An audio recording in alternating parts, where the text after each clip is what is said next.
Hi kids, welcome back to online classes. आज की class में हम स्केलेटन और मस्कुलर सिस्टम के बारे में पढ़ेंगे।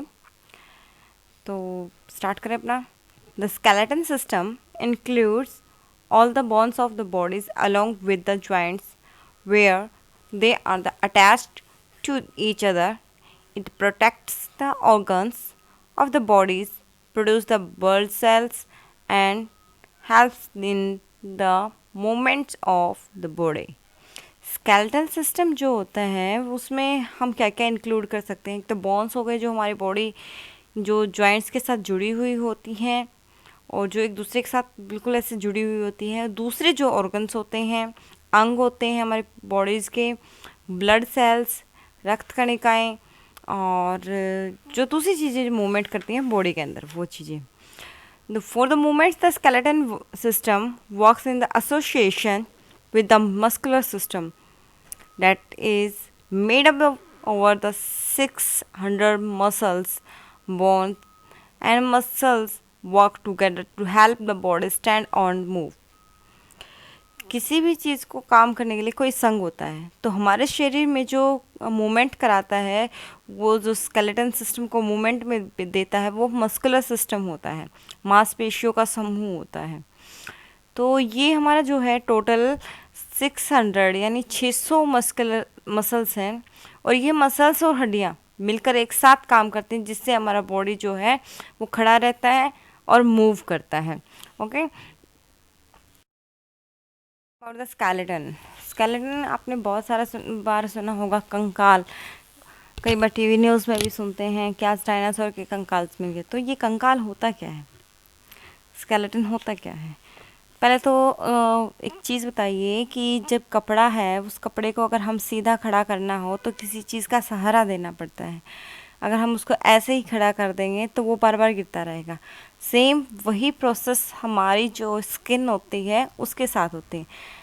अब स्केलेटन ना हो तो वो बार बार नीचे गिरती रहेगी, स्केलेटन के ज़रिए ही वो खड़ा होता है। अब जैसे किसी चीज़ को बनाने के लिए पहले उसका ढांचा तैयार किया जाता है, वैसे ही हमारे शरीर की बनावट के लिए ये एक ढांचे का काम करता है। तो skeleton is the internal framework of the bone that the give और the distinctive shape to the body. ये क्या है, अलग अलग तरीके से अलग अलग शेप देता है हमारी बॉडी को। कोई लंबा है, कोई छोटा है, कोई मोटा है तो कोई पतला है। इस तरीके से एक फ्रेम वर्क होता है, एक ढांचा होता है जो बॉडी को शेप देता है। There are the 206 bones in the bodies. हमारी जो बॉडी होती है एक ह्यूमन अडल्ट मीन्स नौजवान, जो नौजवान होता है उसके अंदर 206 हड्डियाँ होती हैं, जबकि एक जो न्यू बॉर्न बेबी होता है उसके अंदर ये 300 होती हैं। लेकिन जैसे जैसे बेबी बड़ा होता जाता है ये आपस में जुड़ती चली जाती हैं और उसके साथ साथ फिर जुड़ने के साथ साथ ये क्या है, कम होती चली जाती हैं। Some bones get the fuse gradually as the child grow. जैसे जैसे बच्चा बड़ा होता है वैसे वैसे वो आपस में जुड़ जाती हैं। Bones require nutrition for the maintenance and the growth. जो हड्डियाँ होती हैं उनको अपने रिपेयर के लिए, बढ़ने के लिए और अपने आप को स्वस्थ रखने के लिए न्यूट्रिएंट्स की ज़रूरत होती है, पौष्टिकता की ज़रूरत होती है। जो हमारे कौन कौन से होते हैं, एक तो कैल्शियम, फास्फोरस और कुछ विटामिन होते हैं जो हमारी जो बोन्स होती हैं उनको ज़रूरत पड़ती है। उसके बाद बोन्स बहुत हार्ड होती हैं, ऊपर से आउटसाइड से क्या होती हैं, बहुत ही हार्ड होती हैं, लेकिन अंदर से जो इनके अंदर है वो बहुत सॉफ्ट और स्पंज करता हुआ। स्पंज देखे ना आपने, तो स्पंज की तरह होते हैं ये। और इनके अंदर एक फैटी मटेरियल डाला होता है सॉफ्ट तरीके का, जिसको हम बोन मैरो बोलते हैं, और बोन मैरो पीढ़ी दर पीढ़ी आता रहता है। Okay, next is the part of the skeleton. Part of skeletons, आपने किसी रोबो को देखा है, उसमें मुंडी का अलग पार्ट होता है। उसी तरीके से किसी मशीन को देखा है, कोई पार्ट कैसा होता है कोई कैसा। इसी तरीके से जब हमारा शरीर हम लाइक ए मशीन है तो उसके भी अलग अलग पार्ट्स होते हैं। ठीक है, उसमें कैसे अपने ही शरीर को देख लो, ऊपर का हिस्सा अलग है, फिर बीच में अलग है, टांगे अलग, हाथ अलग, ये इसके क्या है, पार्ट्स हैं। तो पार्ट में हम पढ़ते हैं स्कल। स्कल जो खोपड़ी, एक हार्ड बोनी स्ट्रक्चर होता है जो हमारे ब्रेन को प्रोटेक्ट करता है। क्या करता है, ब्रेन को प्रोटेक्ट करता है।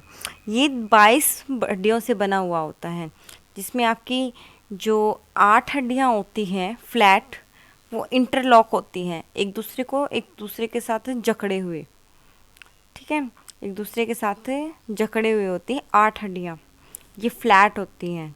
और ये क्या करती हैं, हमारी जो ब्रेन होता है ना उसको कवर करके रखती हैं। बाकी जो बच गई 14 हड्डियाँ वो फेस पे आती हैं, जिसमें हमारा आउटसाइडर जो भी दिखाई देती हैं, और जो बाकी सारी फिक्स होती हैं, सिर्फ एक जॉ वाली, जो नीचे वाला जॉ होता है, नीचे वाला जो जबड़ा होता है, वो वाला मूव करता है, जो हमें बोलने में मदद करता है। Next is the rib cage. Rib पंजर होता है और केज, ठीक है, केज एक वो पिंजरा, ये पिंजरे के जैसे ही होता है, जैसा आपको इसमें दिखाई भी दे रहा होगा। तो क्या है कि जो the bone of the clause, the heart and lungs from the rib cage, जो बोन होती है जिसके अंदर हार्ट और लंग्स सेव रहते हैं, बंद होते हैं, वो क्या कहलाते हैं, रिब केज कहलाते हैं। It include the ribs, sternums and vertebrals columns. इसमें जो आपके रिब्स होती हैं, अस्थियाँ, जो ये पसलियाँ आती हैं, और उसके बाद जो गर्दन की हड्डी होती है, और एक वर्टेबल मेरुदंड आता है, ये चीज़ें होती हैं। ओके, अब रिब केज में हमारा जो पार्ट होता है रिब्स, वो क्या है कि they are the 12 parts of the ribs. Each ribs is the thinny flat bones that is joined with the long backbone at the back। जो रिब हैं वो हमारी 12 होती हैं, वैसे तो 24 होती हैं, लेकिन पेयर में 12 होती हैं। तो पेयर में 12 होती हैं। उसके बाद फिर ये हमारी जो बैक की बोन होती है, कमर की जो हड्डी होती है उसके साथ जुड़ी हुई होती है, एक पतली पतली पतली हड्डियाँ होती हैं ये। बट फिर एक्सेप्टेड द 2 लास्ट के जो पेयर होते हैं उनको छोड़ के वो लास्ट में बाकी जो ब्रेस्ट की बोन्स होती हैं वो आपस में फ्रंट के जो फ्रंट में होती है उससे जुड़ी हुई होती हैं। नेक्स्ट इज़ द जो हमारी जो लोवेस्ट पेयर होता है रिब्स का, उसको हम फ्लोटिंग रिब्स बोलते हैं, जो सिर्फ हमारी बैकबोन से जुड़ी होती है, आगे नहीं जुड़ी होती। बाकी जो रिब्स होती हैं वो सारी आगे वाले हिस्से में भी जुड़ी होती है और पीछे वाले हिस्से में भी जुड़ी होती है। Second, the backbone and spine. Backbone रीढ़ की हड्डी होती है आपकी, supports our bodies and the protect our spinal cords. जो बैकबोन होती है, रीढ़ की हड्डी, वो हमारे बॉडी को सपोर्ट करती है, और जो स्पाइनल कॉर्ड है उसको, मेरुदंड को, जो स्पाइनल कॉर्ड है, रीढ़ की हड्डी, स्पाइन जो होती है उसको प्रोटेक्ट करती है। The skull is attached to the backbone. जो हमारी खोपड़ी होती है वो उससे, रीढ़ की हड्डी से जुड़ी हुई होती है, वो उसमें आपस में जुड़े होते हैं। The backbone is the made of the 33 small bones called the vertebrae. ये जो कॉमन बहुत मेरुदंड होता है, इसके साथ ये, जिसको मेरुदंड बोलते हैं, ये 33 छोटी छोटी हड्डियों से मिलकर बना होता है, और इसी से जो है हम अपनी कमर को ट्विस्ट कर सकते हैं, बैंड कर सकते हैं, दूसरी चीज़ें हो सकती हैं। Next, sternum. It is also known the breastbone. It is the long, narrow, flat bone that the form of the front of chest. जिस तरीके से हमारी बैक बोन होती है, उसी तरीके से एक फ्रंट बोन भी होती है, जिसको हम स्टेनम बोलते हैं, और ये हमारी चेस्ट में आगे की तरफ पतली सी होती है, जिसमें हमारी रिब्स जुड़ी हुई होती हैं। उसके बाद आती है लिम्स। लिम्स जो होते हैं वो पेयर्स में होते हैं, फोर लिम्स और हैंड लिम्स। फोर लिम्स यानी आपके हैंड्स, आर्म्स जो भी होते हैं, और हैंड लिम्स जो आपके पैर होते हैं। या फिर एनिमल्स में लगा के चलें तो आगे वाले पैरों को हम फोर लिम्स बोलते हैं और पीछे वाले पैरों को हिंड लिम्स बोलते हैं। उसी तरीके से ह्यूमन्स बीइंग में जो हाथ होते हैं वो हमारे फोर लिम्स होते हैं और हिंड लिम्स हमारे पैर होते हैं। तो फोर लिम्स के बारे में पढ़ते हैं। The upper arm has the single long bones, the humerus the extends up to the elbow, जो एल्बोज तक जुड़े होते हैं और सिंगल बोन्स, तो उसको हम ऊपर वाले को बोलते हैं। उसके बाद एक नीचे भी होता है, ये दो बोन्स होती हैं, एक ऊपर कोहनी से ऊपर एक कोहनी से नीचे होती है, और इन दोनों ये जब दोनों एक जॉइंट पे जुड़ती हैं उसको हम कोहनी बोलते हैं। तो पूरे हाथ में रिस्ट तक और पूरे आगे वाले हाथ में 27 हड्डियाँ होती हैं हमारी। टोटल कितनी होती हैं? 27। पूरे हाथ में हमारी कितनी हड्डियाँ होती हैं? 27। उसके बाद हिंड लिम्स की बारी आती है हमारे पैरों में। तो पैरों में हमारी जो जांघ वाली हड्डी होती है, टोटल जो हमारे पैर होते हैं उसमें टोटल पैर में हमारी 26 छोटी छोटी हड्डियाँ होती हैं, एंकल और आगे की उंगलियों को लेकर। उसके बाद जो हमारी हिप से लेकर घुटनों तक की हड्डी होती है, the femur is the powerful things, thigh bones होती हैं। ये फीमर जो होती है आपकी बहुत पावरफुल थाई बोन्स होती है, जिस पे हमारा पूरा वेट आता है, हमारी बॉडी का पूरा वेट फीमर सहन करती है, और ये हमारे बॉडी की सबसे लंबी हड्डी होती है। ठीक है, इसके नीचे फिर छोटी छोटी हड्डियाँ आ जाती हैं घुटनों से नीचे और फिर एंकल तक, फिर आगे फुट आता है। इस तरीके से 26 हड्डियाँ हमारे पैर में होती हैं। Girdles, they are the two in number and help the limbs to join the backbone. ये संख्या में 2 होती हैं और ये हमारी बैकबोन से हमारे लिम्स, अभी हमने पढ़ा था लिम्स 2 तरीके के होते हैं, four limbs and hind limbs. In limbs को हमारे बैकबोन से जोड़ते हैं, रीढ़ की हड्डियों से जोड़ते हैं। जो ऊपर की तरफ ज्वाइन करते हैं जो हमारे आर्म्स के साथ होते हैं, arms join the spine with the help of the pectorals या शोल्डर गिल्ड्स भी बोलते हैं, इनको ग्रिडल्स बोलते हैं। पैक्ट्रल्स जो होते हैं हमारे, वो ऊपर के जो हमारी लिम्स होती हैं फोर लिम्स को, वो हमारे बैकबोन से जोड़ते हैं, जिसमें हमारे कंसिस्ट करते हैं पेयर्स में। जैसे शोल्डर्स के ब्लेड्स होते हैं और साथ में हमारा एक पेयर होता है कॉलर बोन्स का। उसी तरीके से जो हमारी थाई बोन्स होती हैं वो होती हैं अटैच पेल्विक से, जो पेल्विक जो आपके ग्रेडल्स होते हैं उसमें, तो ये भी 2 हिप्स में जुड़ी होती हैं, और which is the made of the 3 fused bone. ठीक है, ये फ्यूज्ड बोन 3 होती हैं।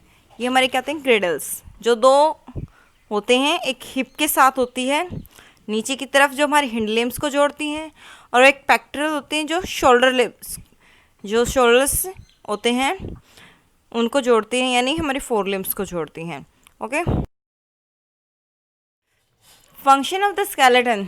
अब स्केलेटन हमारा काम किस लिए आता है? कोई चीज़ होती है तो वो काम के लिए तो होती है। अब काम क्या आता है? The skeleton give the shape, strength and support to the body. ये कहता है कि स्केलेटन हमारी बॉडी को शेप देता है, स्ट्रेंथ उसको मजबूत बनाता है, और साथ में सपोर्ट भी करता है कि वो खड़ी रहे। इसके बिना जो हमारी बॉडी है वो एक बीन जैसी हो जाती है, यानी एक थैले जैसी। इसके बिना हम खड़े नहीं हो पाएंगे, क्योंकि हमारी जो स्किन होती है लाइक ए क्लॉथ की तरह होती है। वो जैसे वो बिना किसी सहारे के रुक नहीं सकता, तो वैसे ही स्किन भी नहीं रुक सकती। अब बॉडी को शेप देने का काम किसका होता है? स्केलेटन का होता है। It the covered and protect internal organs. ये जो हमारे इंटरनल ऑर्गन्स होते हैं, अंदरूनी जो हमारे आंतरिक अंग होते हैं, उनको कवर करता है, प्रोटेक्ट करता है, क्योंकि वो बहुत कॉमन होते हैं। जैसे ब्रेन हो गया, लंग्स हो गया, हार्ट हो गया। अब ब्रेन को प्रोटेक्ट स्कल करता है, वहीं जो बैकबोन स्पाइनल कॉर्ड्स को करती है, और रिब केस हमारे किसको करता है? लंग्स और हार्ट को। उसके बाद आता है अब काम, ये हमारी बॉडी को मूवमेंट करने के लिए अलाउ करता है, कि जैसे चल सकें, हिल सके, डुल सके, जो भी है। उसके बाद जो हमारी बोन मैरो होती है और वहीं पे हमारी ब्लड सेल होती है, वाइट ब्लड सेल, और जो रेड ब्लड सेल हैं इनको प्रोड्यूस करने में बोन मैरो हमारी मदद करता है।